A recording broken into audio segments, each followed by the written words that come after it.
What's happening, everyone? Welcome to the Sportscast. It's me, Andy Grant. I've got Gary Judge with me from Across the Park podcast. We've got Muskie, our producer, in the studio, and we are in the Feathers, bottom of Arras Drive on Hawthorne Road, your new local community boozer. Massive thanks to them for letting us host the podcast here. Right, straight into it. I'll be honest, I was gutted. It was my dad's birthday. I'm in New York. You'd sent me loads of boss things to do. I had my day set up. It was going to start in Carragher's Bar, New York. Watch us, hopefully, swat yous. And it's because of the jet lag, I woke up at like 4 a.m. and straight away looked on social media and saw it was cancelled. And then I did see a few messages in our group chat about trees fell near Sefton Park, so clearly it was the right decision. As I wasn't able, apparently the weather was shite. Yeah, rumour has it though that Liverpool were more against the game being on than Everton. Really? That come from club officials that Everton were like, and Liverpool were like, no, it's not safe. I mean, I can understand it. I can understand it. You've got players suspended, players injured and all that. But I said straight away, I mean, to me dad, obviously I was gutted because it would have been nice to kick off his 60th birthday weekend. But as a fan, I'm like, yeah, you know, McAllister was suspended. Yeah. You know, bit of an injury crisis at the back. Yeah, I was made up. I think it was probably, all being said and done, it was probably the fair result. Probably the best result we were going to get that weekend, to be fair. Yeah, I mean, which meant that, we didn't play, which meant players were more rested and recovered than for Girona. But it worked out all right, didn't it? Minus the Chelsea result, which was close to going the other way. Yeah, it was a good weekend for you. Perfect weekend. I mean, what? Wasn't too bad for us, for you, yeah, wasn't too bad. Yeah, well, it did look bad. All the bottom three ends up losing in the end. But at one point, though, they were all winning, weren't they? Yeah. Yeah, could have been really bad. But yeah, one of those. It was a bit of a, especially after the podcast we done last week, we had a good laugh, didn't we, talking about it. But yeah, anyway, Liverpool then go on to midweek, play Girona. I didn't actually pay much attention to the game. I was out again. It was my dad's birthday, so I didn't really see much of it. But apparently they didn't play great.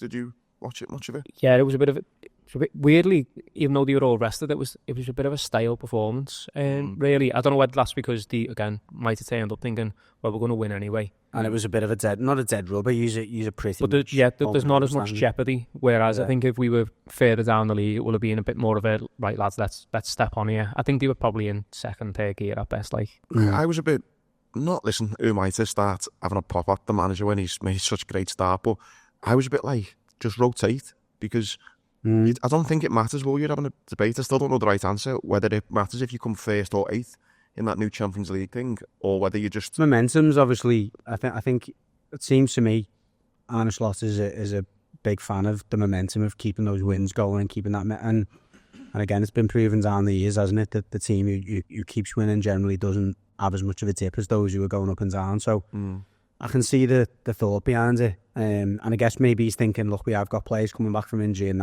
that's going to create a bit of natural rotation, but if you'd have seen 3 or 4 players hobble off in that game, he probably would have got a lot more stick than... Yeah, so I mean, you can't knock him, but yeah, fair play, which means you've got Fulham at the weekend. Will he rotate again with him having that weekend off? It's going to be interesting to see how he does play things, but again, looking on to the weekend, just the way we're playing at the minute. I mean, Liverpool at home against Fulham, whatever Liverpool team it is, you'd expect them to win, but especially in this play, I can't see anything other than a Liverpool win, really, can you? Yeah, I think in terms of the rotation, I think one of the things that he will rotate on Saturday in comparison to Tuesday is that Núñez won't start, I don't reckon.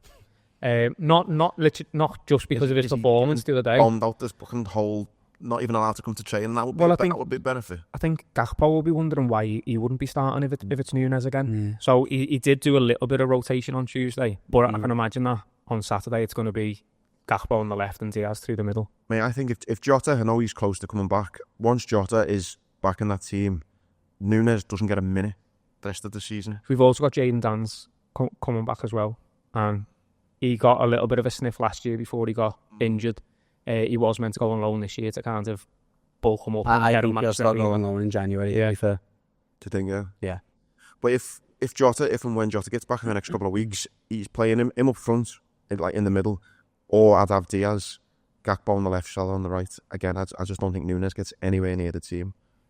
But it'd be interesting to see. I think 3 points on Saturday and hopefully stretch that gap. The other big thing which still rumble on is the contract situation. And I'm a bit like, is Liverpool being top of the league, both in England and in Europe, is it a benefit for these contract talks? Like, who does it benefit more? Does it benefit the club saying, look, we're the best team in Europe right now, why would you not want to be with us? Or does it benefit the players? More leverage to say, look, we've got you there, we'll put you in this position. I'd say it was the club, to be honest. Because you're looking at it going, where are you going to go that's going to give you a better platform than what we're giving you at the moment? The Premier League will be for quite some time still the biggest league in the world. Playing on the biggest stage, competing for all the trophies. You know, and I can't imagine that what they're being offered is offensive. Do you know what I mean? Yeah. Again, it comes back to the whole thing, doesn't it? Over legacy, over money or whatever, which way you see it. And it's like how mad would it sound if, you know, middle of January, Liverpool are top of the league in Europe, in all cup competitions, you know, with a 10-point lead in the Prem, and it comes out saying Trent's going to Madrid. It'd be like, what? Like, it would be mad, wouldn't it? All for the sake of maybe an extra 50 grand a week. Well, not a week. I mean, I was speaking to someone about this as well. The way that you've got to look at these three players, which I'm sure the club are, they're a lot more switched on than a normal fan like me would be. But if Trent, let's say for instance, Trent wants 300 grand a week, which equates to what, 15 million a year max. Who are you signing to replace Trent for less than 60, 70, 80 million? So if he signs a 5-year contract, that's costing the club what, like 80 million? But then you'd have been paying him wages anyway in the region of 30, 40 million. So it's costing the club 40 million to tie down Trent for another 5 years. Nothing. Yeah, but it's the fee, isn't it? You'd be paying. That's the problem the club have got themselves in, because that's Trent's bargaining tool, isn't it? He's going, well, just give me the 400 grand a week, I want 300, whatever. And the club are like, well, we don't want to pay you that much. But then he just goes exactly what you've just said there. Well, it's not his agent to be saying that. I think that's generally the way the clubs think about it now. But that's the club's fault. What's Salah on 200 grand now? And he's on 300. He's on 350 now, I think. And he wants 500. Well, again, so say Salah for 3 years, an extra 150 grand a week, which is $500,000 a year, 15 million. But that's the problem that the club have got though now, isn't it? Rather than having this sorted ages ago, it puts Salah in such a great position where he could say, all right then, well, if you don't want me, you don't want to pay me the extra $5 million a year that I want, go and find someone else who's going to give you these goals and assists, and you're looking at 150 mil. I think Salah's probably the one out of the three who is in that box seat. Individually, that makes sense what you're saying. From a club point of view, they've then got to think, well, if those three go up 50, 100, 150 a week, then every other player in the next tier wants... Yeah. It's obviously a wage structure thing as well, without doubt, but you can't tell me that someone like a Gravenberch can with any conviction walk into the in the boardroom and go, hold on, Salah's on 500, I want 300, behave. But when Liverpool do sign someone in the future, let's say they sign like someone lights up the La Liga and they go, look, we want to sign you. Then a new player comes in. Yeah. Actually, my numbers are just as good as him, and so it's Liverpool's, the club's fault for leaving itself so late, because it just makes it all a bit... It seems to me, I mean, this is not like a revelation, but I think it's fairly nailed on that all three aren't going to sign for one reason or another, are they? No, I just don't think it's, as Muskie, I don't think it's viable for the club, for one. I don't think your owners are that way inclined to go, let's give two of the three players who are, I wouldn't say over the hill, but statistically speaking, that they're not, they're at the peak probably of the powers now. They're only going to start dipping the other way, I would say. Yeah. Trent's another way. If you're looking at it simply from like a Moneyball model or that's exactly it, isn't it? Then Trent is the priority, you would think. But is he the least likely to sign? Salah's in that kind of Ronaldo kind of esque, keeping his body in shape, isn't he? So it's going to be interesting. And I do think all three will stay though. I don't know why, because it doesn't make sense what we've just said. The club won't do it. But I just think how well they're playing, the reasons we've just mentioned about money, I think. All that aside, though, they all seem happy, don't they? I think there was a doubt over Trent, maybe, but I think there's a little bit more of a feeling now, and certainly when I'm looking at it from the outside, looking in, that Trent does look happy, and that comes back to the first point of, is it because Liverpool are consistently playing better throughout the season? Yeah, I just don't know where else he goes though. Well, say 5-6 weeks ago, we were saying, well, only 2 out of the 3 will, but now you've just said all 3 will. So what's changed for you to say that all 3 will? That's what I'm kind of getting at. I think, well, I got a little bit of intel, didn't I? My intel again. That Trent was fully wanting to go, but now he's changed his mind again and wants to stay. You also said... Wasn't your intel saying that Salah was signing a contract 6 weeks ago or something? And Alonso was signing last year. Yeah. Did I say the Salah one, did I? Yeah. It was definitely Salah. I was sure it was Salah. Oh, no. It was definitely one player you said 4 weeks ago. I got told he signed the contract this week, but I'm not sure about it. But he definitely says Alonso was done. Yeah, I did say that Alonso was done. But, so I think... I just think... I don't know, I've just had a bit of a change of heart. I just think all 3 will stay. I don't really know the reason why I've had this change of heart, but... maybe because you're still drunk from last night. Maybe it's just that, or wishful. Yeah, Gary told me that I fucking stink of booze before we started recording. No, I just think that, change of heart, and maybe it's wishful thinking, I don't know. But well, earlier on in the season, Trent was saying, I want to win trophies, and I think that was his way of maybe saying, if Liverpool don't offer me that, I'm going to go. But now we're in every single competition, doing well in them all. He's looking at Madrid, struggling somebody, in a bit of a state of transition, and is he going to be going there and not being a bit like, where's he fit in? I think all that, then doubts will be going around. I think whichever state of mind he's in, you can't tell me he wouldn't be devastated if he moves to Madrid in the summer and sees Liverpool win a treble or whatever, and he's thinking, oh, that is my legacy ruined, not just for the fact I've left, but the fact that the team's got stronger after I've left. Yeah, no, 100%. Right, move on to your team. So again, comfortable win over Wolves, wasn't it, the week before? Was a 6-pointer, and he's obviously come good in it. Who have you got the weekend? Arsenal away. This is the run of your game. I'm having a weekend off this week. I'm not harbouring any hopes of us getting anything from there. If history and statistics tell you anything, it's that Sean Dijk doesn't even bother his arse with an away game against anyone in the top 6, let alone a team that are just turning a corner and look like they're firing again. So, what a great line. Anything better than a 4-0 would probably be a decent outcome for us this weekend. I can just imagine saying this week, right, lads, Arsenal away the weekend, can't be fucking hard. Let's go and get on the ale, boys. Night out, lads. Yeah, honestly, wouldn't surprise me. Beto will be starting again, because that's what he does to Beto, hangs him out to dry against the top teams away from home, gets him chasing down lost causes like a fucking Doberman. That's what he looks like. This is the first time I've ever seen you not optimistic about the Blues. But it's in a kind of, jovial way. In fairness, I think if you're looking at fixtures now, and again, I've been in this state of mind since the start of the season, I do think, I had a wobble probably a couple of weeks ago, that he'll get us enough points to keep us up. That's all this season about. Get us into the new stadium, get us some fresh investments with the new owners, hopefully should be coming in the next week or so. Now, there's a huge camp, there's a huge section of our fans now that want Dijk out immediately. I'm probably on the fence a little bit, because I think what benefit is it going to bring if he can get us enough points to keep us up and keep us stable, and that's fine. And with that in mind, this game this weekend is not a priority. It's not one where you want to see Brantwaite get injured again, or again a Calvert-Lewin hobble off or whatever. So I think he's going to be almost having them on 70-80%. Let's sit behind the ball. Let's not conserve too much energy to make it difficult for them. If we can get a set piece, we might nick something. Obviously, he's not going into training saying this is a write-off, but it certainly won't be on the list of fixtures that we need to get a result from. As much as I agree with everything you said then, the only point maybe people might not agree with you on is all your games in December are like that.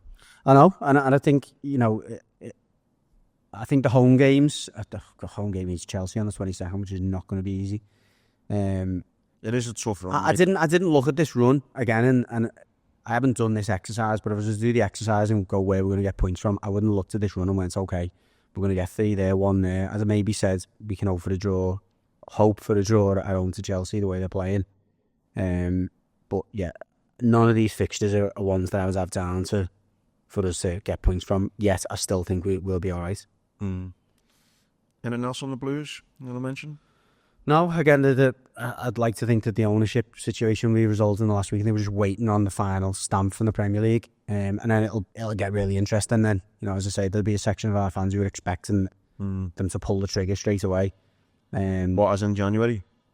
Well, before January, as in get rid of Dijk and maybe get some players in January and give the new manager the chance to assess the squad before the end of the season and go in the summer. That'll be the big talking point, I think, with the new owners come in. If they come in, give Dijk a load of money in January, it doesn't work out, and then they... You won't be giving it to Dijk though, will you? I mean, if what I understand is correct, initially their plan was to get rid of Dijk and get rid of Kevin Thelwell.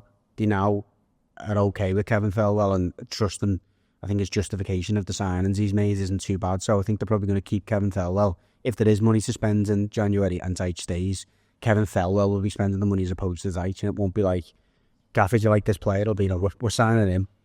And I think that's a mad thing, though, because it's like the new manager comes in, he might not think anything of players. I'm not necessarily saying... I think January's not a great time to buy, so I think if we buy players in January, it's not going to be buying them to say, put them in the team. It's going to be, we're buying them for the future, and it is what it is. If you play them, great. If you don't, then them new signings know that a new manager's probably coming in the summer.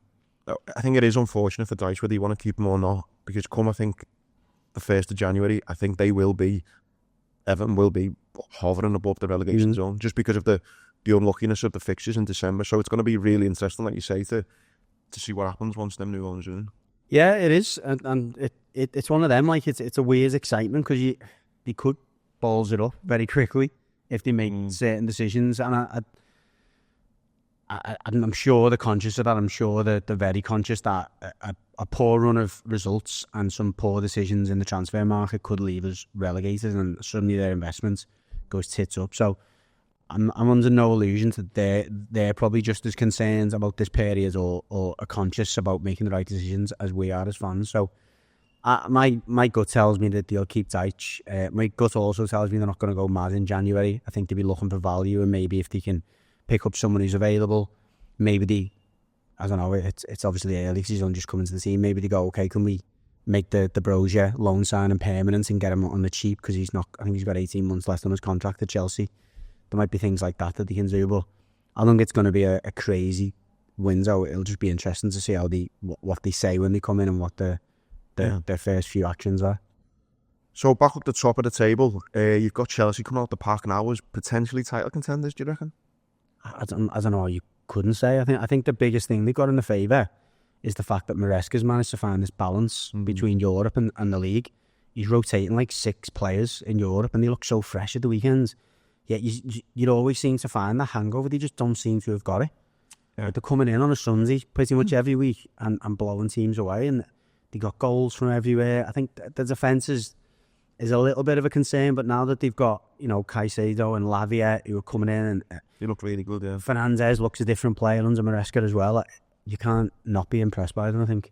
I think Cole Palmer as well. He's a maverick, isn't he? And he's just rising to that.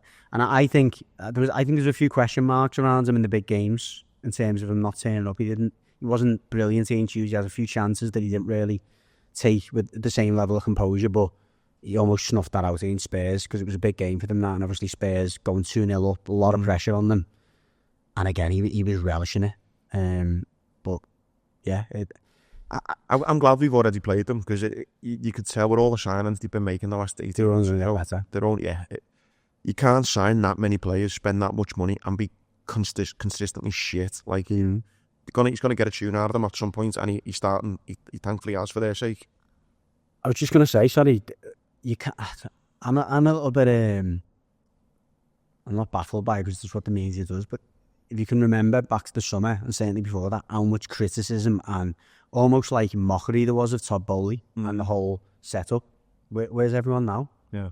Because as you say, like, they made some mad signings, crazy money. Everyone was aware of how they were doing it and kind of bending the rules around PSR, but those were rules that were there to be bent. They've now, less than, probably just over 12 months later, the one of the, two or three best sides in the Premier League. They're pissing Europe. They've the new signs they brought in, you look at them, the likes of Caicedo now and certainly Cole Palmer and arguably, well, definitely Jackson. They could all sell now for considerably more than what paid for them. So, and you said before about Liverpool, like, are they rotating or not? It's just as long as we win and keep that momentum in Europe for Chelsea, because it's that Europa Conference League, they're going to piss that to the confidence they're going to have. Well, they haven't even got Palmer in the squad. No, Palmer isn't even listed down for Europe. Sure. No, he is. Come off the bench in the last one. He is. That would have been funny. Doesn't start. I think he's only started one and in that game, come off 60 minutes. So if you think they're pretty much going to win every week in Europe, the confidence that's going to give them to the Prem,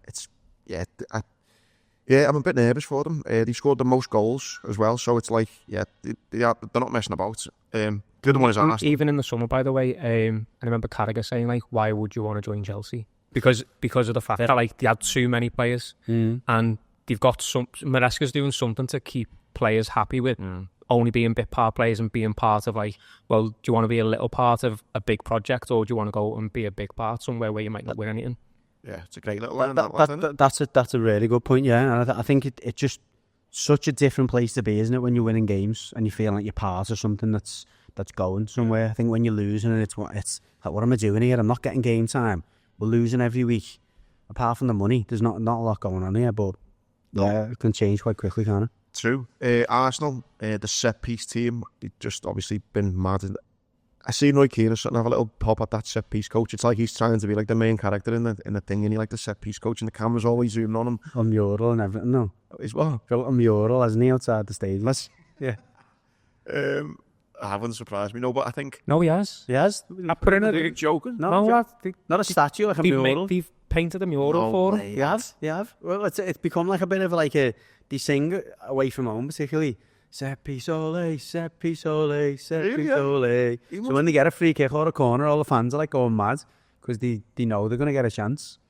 He must be... I wonder if now when he goes in for his next contract, if he goes, hey, you know what I mean? The fans want me to stay. He'll know how many goals are down to... Oh, yeah. Well, equally, it's funny, isn't it, when they can see the goal for set plays and it like stares at him.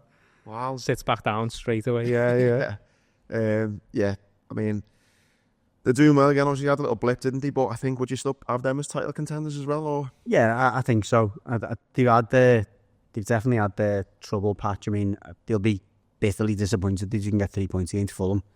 You know, I watched the game, and Fulham, as they always do at Craven Cottage, made it difficult for them, and there's such a tricky side on the break, but it was like a step from Martinelli the wrong way from them getting a winner. But I think that would have been a big moment for them, because I think they would have went to 4 points behind you, or you'd have had the game in hands. But that's probably a little bit of a setback. But I think now they've got the players back from injury, and Odegaard make a big difference, doesn't he? Oh. It's like night and day when he's in the team. Unbelievable. Yeah. One team that I'd say probably out the title race, I think they're as much as 20-1, I think, if I'm not mistaken. Man City, they've had 1 win in 10. They got beat midweek by Juve 2-0. It's mad, innit? It's just mad how, like, just mad how they fell off a cliff. Like, and I'm actually quite glad. I mean, you all know, and anyone who listens to the pod knows, I fucking can't stand Pep Guardiola, because I just think the media just look the other way at his whole career, which has been clouded with fucking cheating. His whole career, by the way, as a player and a manager.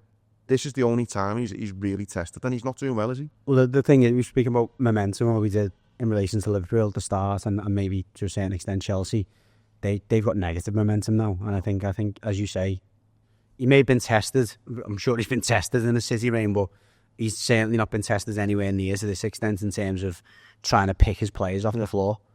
And they're clearly mentally, physically drained. A lot of my mates in the WhatsApp group I'm in, who were Reds, were saying this morning, like, we seen it when you've got, when you're competing on all fronts, and you whether you get over the line or not, it takes so much out of you.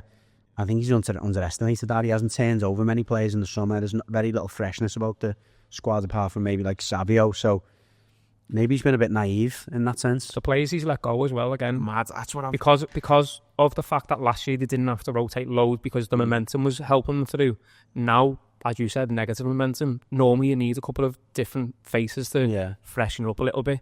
Maybe just take Haaland out the firing line for a game or two for Alvarez, or partner him up with Alvarez and get some help. But it just seems to be like the same players are getting all the weight of the world on the shoulders when they're not playing well. And one of the cheesy lines I say in my motivational talks, which is true for the City team now, it's very easy to stay positive when things are going well, but the real test of character and the real test of a team is how we all react when things aren't going so well. Yeah. And the character of this team at the moment, now that they've got no momentum, massively so. Especially if some of the players have only come into this team and only known winning.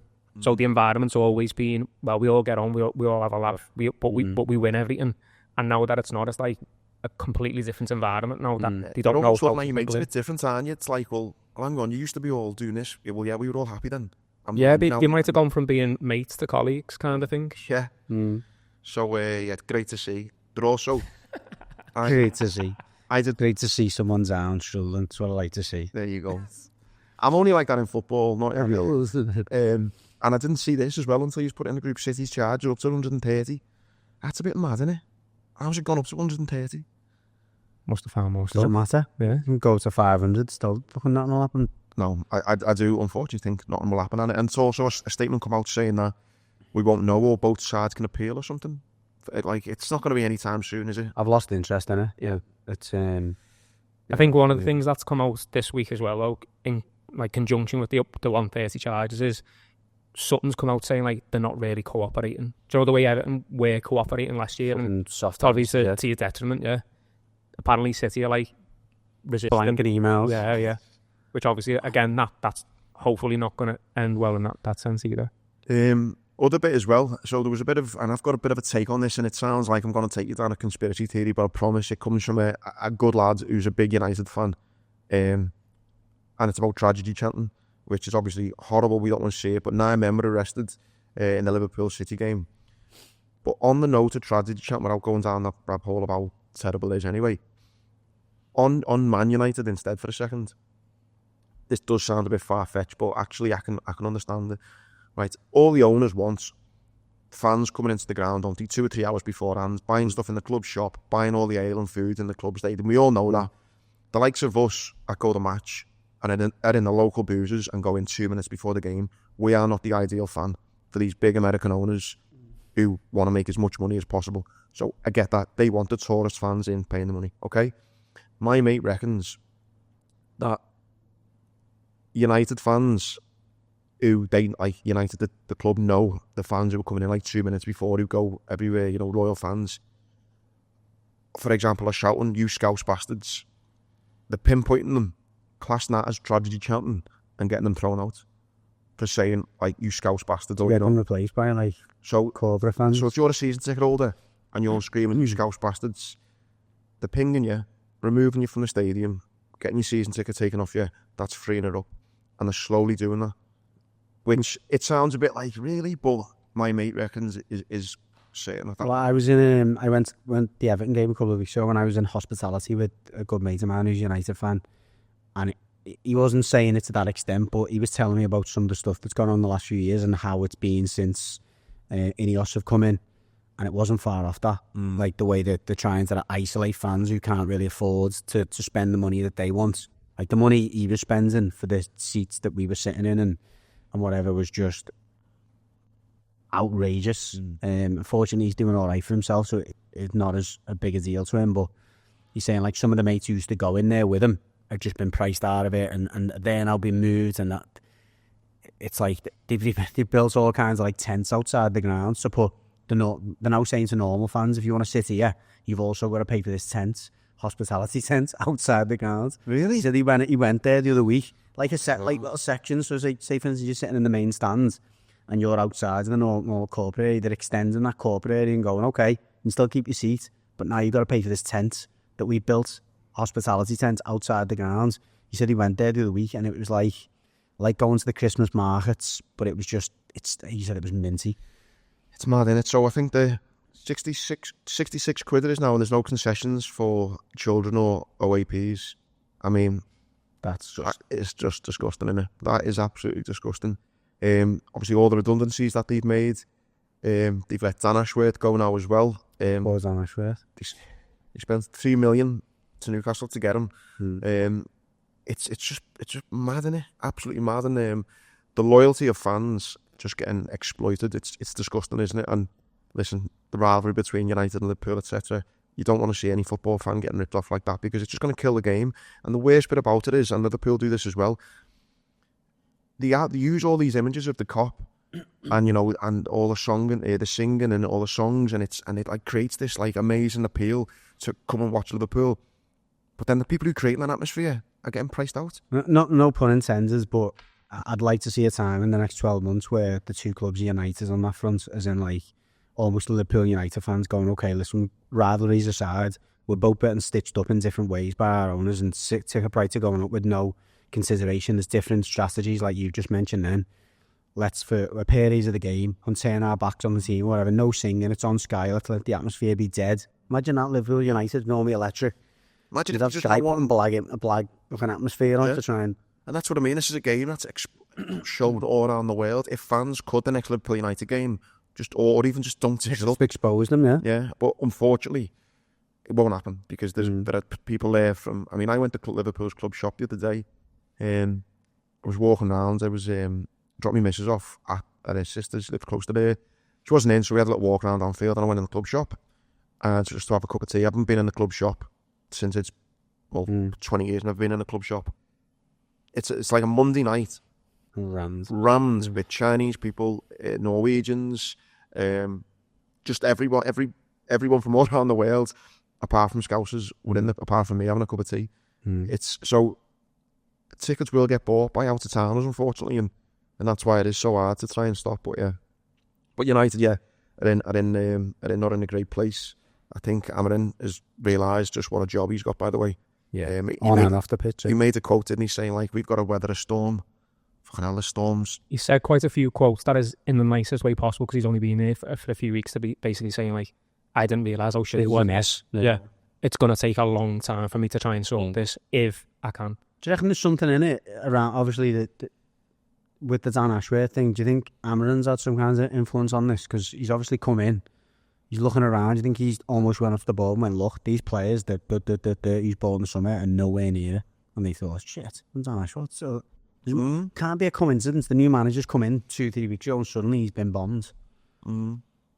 Yeah. You don't want to create that culture, obviously, if you coach, getting rid of your director of football, but if he's exposed these players, he's got a massive team of analysts and all kinds, hasn't he, Amarin? If he's come in and went, hold on, this player, that player, I already had these on my radar, they're awful, they're not fit, they're this, they're that. You shouldn't be going, hold on, pointing the finger at him, and it's Dan Ashworth, it's got nothing to come back. Bullet, isn't it? But it's weird the amount of success that Ashworth has had in previous clubs that it's only taken 5-6 months to be at United for them to either get rid of them for that reason that you said, or he's had a conflict of interest professionally with somebody and he's had to go rather than someone else. It just seems like a weird situation altogether. But imagine if United sack Amarin in 6 months and they go, we spent all this money getting Dan Ashworth in. Spent more money bringing Amarin in. And they're both gone in. More money one combo, yeah. It's mad. As Gary Neville said on Sky, I think if you're a United fan as he is, you want some clarity around what's going on here. Clearly something amiss. Yeah. Like to get something... Even if it's something negative, like at least be transparent about it. Yeah, even if it's to say, look, it's a personal matter that'll come out in the rest, but it's not a you know what I mean? It's a bizarre one. But they're throwing all this money away by like bringing people in and getting rid of them and all that, but then cutting corners in the shittest places possible. Yeah, well, again, another thing that I was told in this hospitality manager was like, there used to be like 5 times more staff than this. They're now like on bare bones. They're like sacking barmen and like waitresses. Nearly a quarter of the staff have been let go. Yeah, 250 jobs, yeah. The last one on United, they've replaced £100 Christmas bonus with a £40 M&S voucher. Jumper. Fucking brilliant. But we got gifted that as well. And the close sponsorship scrapped as well. Last little bit on footy then. So the 2030 World Cup's been given to Spain, Portugal and Morocco, and the 2034 bid goes to Saudi Arabia. Like, just let's not even talk about Saudi Arabia on that front. I'm not a massive fan of having like a few countries. The next World Cup is very close then, though. You know, Mexico, Argentina. What do you mean? The Japan and South Korea one was good as well, no?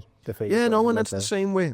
I know America's a bigger country, obviously, but Canada, America and Mexico, I'm just not a fan of. But at times when you've got a World Cup in a country, say as big as Australia or whatever, it's like travelling, the equivalent of travelling across Europe. I think in Europe and that region, it's the amount of quality stadiums and infrastructure that they've got in those places as well. Within a vicinity, yeah. I think Mexico is a bigger one. Like, God, the distance between some of them stadiums. Canada as well, innit? Yeah. Canada to Mexico. Surely there'll be no teams playing 1 week in Canada. That distance it's just as big a distance east to west as it is north to south. Yeah, be an interesting one. Is it weird that Ronaldo's involved in both of those countries at the moment? As in the Portugal and Saudi one? Yeah. Oh, yeah, I didn't think of that. He posted about the Portugal one last night, but then posted about the Saudi one this morning. Let's be honest. In the case of Saudi or whatever, it's agents that are doing all this work, isn't it? They're going to people in FIFA and whatever. Even the thing around, they only give them a window of like 4 to 6 months or something to get the bid together. Just turned around and went, it's 1 month turnaround. And the only other continent or nation that was in contention because of where the other World Cups have been were Australia, and they were like, that's not enough time for us, and we're not even going to bother because we know that this is a done deal. Yeah. The fact you've made the window smaller and the only other competing nation is Saudi Arabia, it's just a waste of time and resource for us. Do you think Ronaldo will still be knocking around for the Portugal World Cup? Player coach. He'll be 45 then. He'll be the president they'll make him president of Saudi Arabia or something like that. That's where this Yeah. regalia on. Wouldn't surprise me if he's like some sort of honorary sheikh. No, but before that, he'll be honorary bloody manager, won't he, of Portugal? Yeah. And then an honorary... He'll be the Saudi coach. Here's one. Ronaldo will be the coach shot. of Saudi Arabia. In 10 years. Maybe. Still pay himself up front. Oh, yeah, also. It's the Portugal and the Portuguese one. You know what? I'd actually watch that World Cup if I saw him on the touchline in that outfit. Yeah. Big boss, wouldn't it? Steven Gerrard's assistant. Sorry, Steve. Right, into boxing. Natasha Jonas. It's this weekend, isn't it? Is it this weekend? I think so, yeah. Against Ivana Habazin. I think that's how you say it. Habazin lost to Harper in Shields. Jonas should win, but doesn't have many fights left in it. I mean, how old is Natasha now? She's 30? Old, 88. Is she not 40? 38, 39. She's a bit younger than me. So she might be 39 now, but she's a bit younger than me. Says 40 on Boxrec. Oh, she's older than me then? Bit older than me? Yes. You look great, Tasha. Yeah. Exactly. She That's doesn't it. look 40, does she? No, she doesn't, no. I don't look 40 though. I'm not 40. Old as fuck. I look the oldest there. Yeah, I mean, fair play to her for keep going at 40, do you know what I mean? Unbelievable, isn't it? When you think about her, what she's doing, what she's putting her body through each time, and to still be doing it at the level she is at 40, fair play to her. Hopefully she can get the business done and win. That's in the Echo Arena, isn't it, I think? The exhibition centre. The exhibition, next to it. Okay. I seen a mad one there about Klitschko potentially wants to come back and fight. Sick of all this stuff. It's like misfit stuff. He was part of us. He wants to try and break George Foreman's record. That's why. And fight who? Who's he going to fight? It's a bit like the Mayweather thing where Mayweather was fighting no marks just to get his hold up to 50. Yeah. It was McGregor wanted to go to 50, was it? That was the 50 fight, wasn't it? Was it? Is he going to bring back Danny Williams or something from just bladder? Maybe. I know. Not right. So yeah, I'd say Vlad's say no, Vlad. He's got an unbelievable legacy, and in boxing, don't ruin it. And Tommy Fury pulls out of the Darren Till fight. It was a bizarre saga, isn't it, the whole thing? Do you know what? Well, I said to her, we spoke about it the other day. I thought it was all a joke. It was just sad. I'm a Darren Till fan when he was in the UFC. His rise in the UFC was unbelievable. To see Darren having to lower himself to Tommy Fury I didn't like to see it.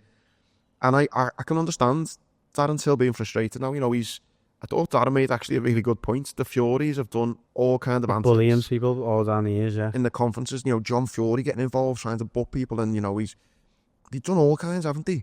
To try and intimidate their opponents. It's ironic, isn't it? Darren Till just says, go ahead, lads, if you are having the better of me, I'll just fucking spin and back heel kick you or whatever he said. And Tommy said, oh no, I don't want to do this. It's like... And Darren's come out and said, lad, I'm trying to sell the fight so we can make more money together. Of course he was, yeah. So it is shithouse behaviour from Tommy Fury. I'm just wondering whether someone's giving Fury some kind of intel, like... I was going to say that. Darren looks all right. He's That's handy, fine, you know. He's handy. He can actually handle himself as a boxer. There've been people, obviously, in Darren Till's position where he's been training the best part of 18 months to 2 years. He'll have had a lot of sparring partners. And it's a small world when it comes to that weight and sparring partners and people who they bring into gyms. Yeah. It only took one or two to go in with Tommy Fury sparring and went, hold on, sparred Darren Till a few weeks ago, you know, he's going to blather you. And he's in the rotunda. Yeah, they're not messing around there, are they? Joe and Zechlin, if they got him to a level there, and like you say, it's got back to Tommy Fury, then yeah. I'm not a promoter. All I'd say to Darren Till, if he genuinely wants to break into boxing, do it properly then. Go and fight people. Like, all right, there might be the high-profile fighters that don't want to fight him, and I get that. And I guess there's people in the top 50, top 20, top 30 who are like, ooh, don't want that, because if I get beat by you know, an MMA fighter, it's embarrassing, and he's going to be handy, isn't he? So fair point, yeah. Why not, like, just go and box in the show, go and box in the Olympia, go and build your way up, go and, like, get some... The problem is, though, Gary, it's what we spoke about the other day. Does he want to do that and start fighting fellas who are ranked, you know, 20 in the world on shows that no one's asked about? Or it depends, doesn't it? And again, does he want the big money with all the eyes on him? That's it. I'm not being critical here. If he's doing it to have 3 or 4 fights and to earn whatever 10 million quid, then fair enough. But if he's doing it, and obviously the frustration that we hear is on social media around the fight being cancelled, and he's like, I've been in the gym, I've been training, I just want to fight.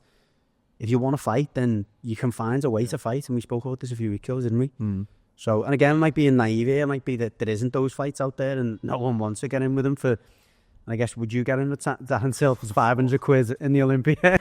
No, exactly. And that's the thing. And anyone who's, like you say, I'm a massive fan of Darren Silva in the UFC.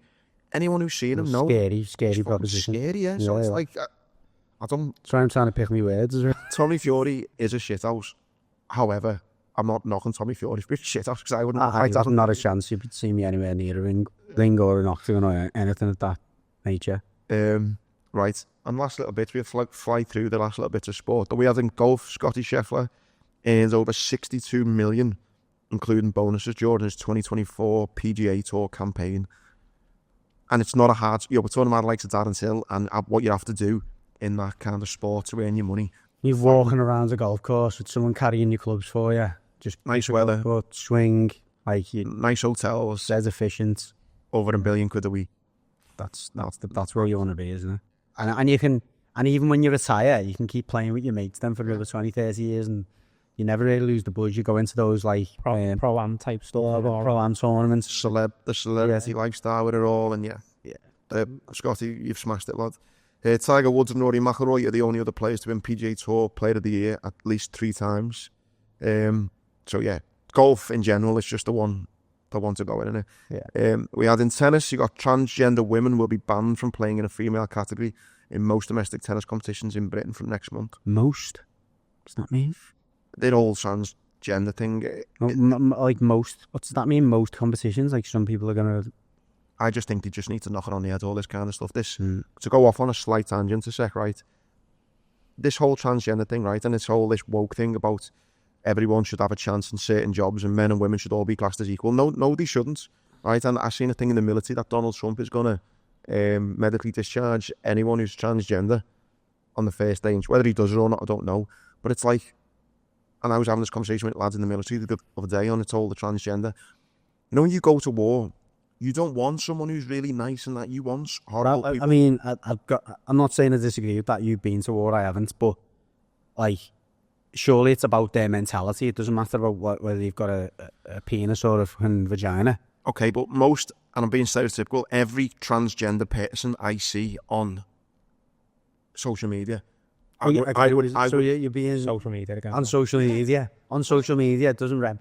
As you always say, it doesn't represent everyone, doesn't it? It doesn't, but I can guarantee if you spoke to anyone in the Marines I serve with and said, would you want to be standing next to someone who's transgender and gets offended if you call him when she's a she? But you're assuming that every transgender person does take offence. If you were in the military and I was standing next to you and you said, do you want to stand next to this lad who's a bit of a shithouse, who's going to go to bits, or do you want to stand next to this transgender person who's hard as fuck and is going to go through walls, who would you pick? Yeah, 100%. So I think that's what you...